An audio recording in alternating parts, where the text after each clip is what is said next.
We really did want to get out there and play with some pace. It's a good half-court defensive team. We didn't want to have to, face Gobert at the rim as much as we could. So we obviously wanted to get out and play with pace, but creating all those turnovers and getting out and running anytime that's going to be good offense. As good a half as you've seen from that group this year For by sure. far, Yeah, for sure. Shots were going in.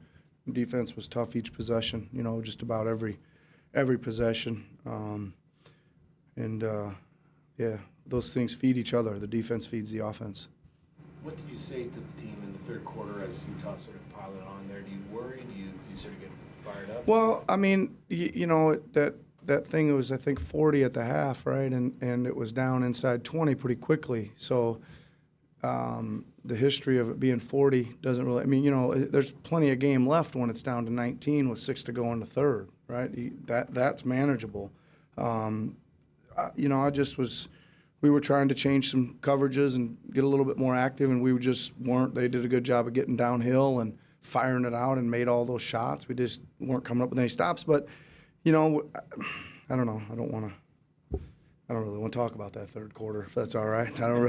I'm happy that we get a 20-point win against a quality team like that, and you take that every day of the week. The positive in the third, or the end of the third, is Serge sort of looking like himself again after a rusty first half.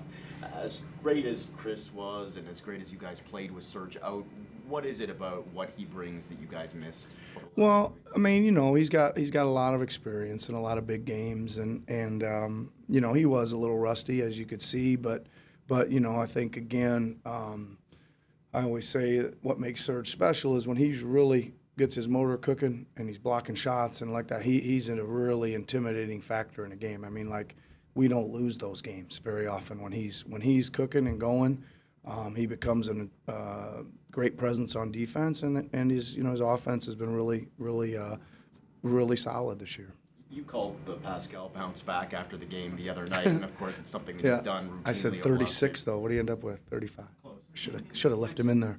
What is it about him? I mean, does he do anything differently after having an off night, or is it just who he is? I just think it's all mindset, Josh. I just think that he's got a lot of pride in his game, and and when he has an off game, I just think he comes out mentally ready to roll, and you could just see him with aggressiveness and confidence. Just I think when he comes out and he's quick shooting those threes, where when there's a little space and he makes a couple, then there's a pretty big night probably coming. And I thought he read it right. It was great. I thought they double teamed him early, and he made all the right passes. Kick out mark for three, kick out down the lane mark for a dunk, kick out to Fred, I think, for another. I mean, he read it, and then they called it off, and then he noticed they called it off right away, and he went to work in the post. So he was, and that's where we got to get with him. More reps and reads and all those different coverages he's going to see.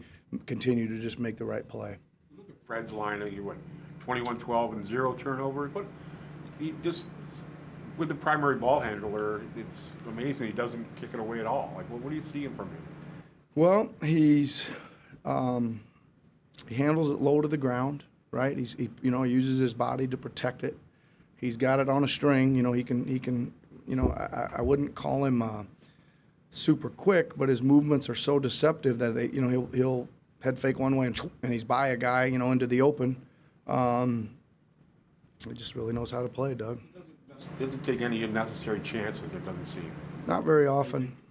Yeah, he's got a good knack of again, getting himself in and out of trouble. If he's getting in trouble, he can escape dribble out of a double team a lot.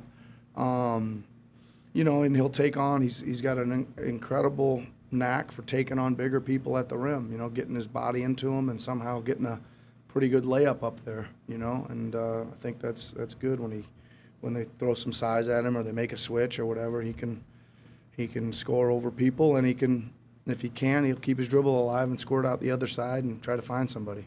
The half-court offense in the first quarter seemed pretty targeted against Rudy Gobert. You mentioned trying to get out in transition. In the regular season, how much do you or can you adapt an offense against an individual defender like that? Well, I think, what makes those guys so hard to deal with is the rim protection, right? And you still got to attack the rim because you need those shots and you need the free throws, et cetera.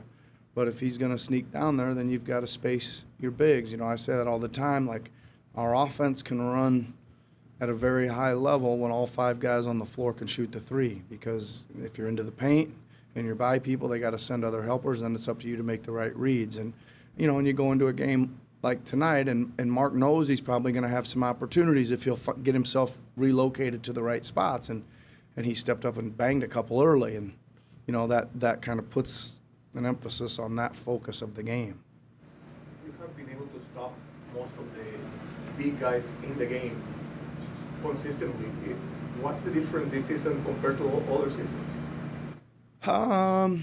Well, I think we're using a few more schemes on some of these guys. I think last year's playoff we had to use so many different defensive schemes, and a lot of that's carried over this year. So we were kind of ahead of the game there. And it's one thing putting 2 guys on the ball, but your rest of your 3 guys behind there got to be really good at making the right reads to follow, chase the pass out. And that's what we've our weak side has become good. Our defense behind the blitzes and things like that has become pretty good.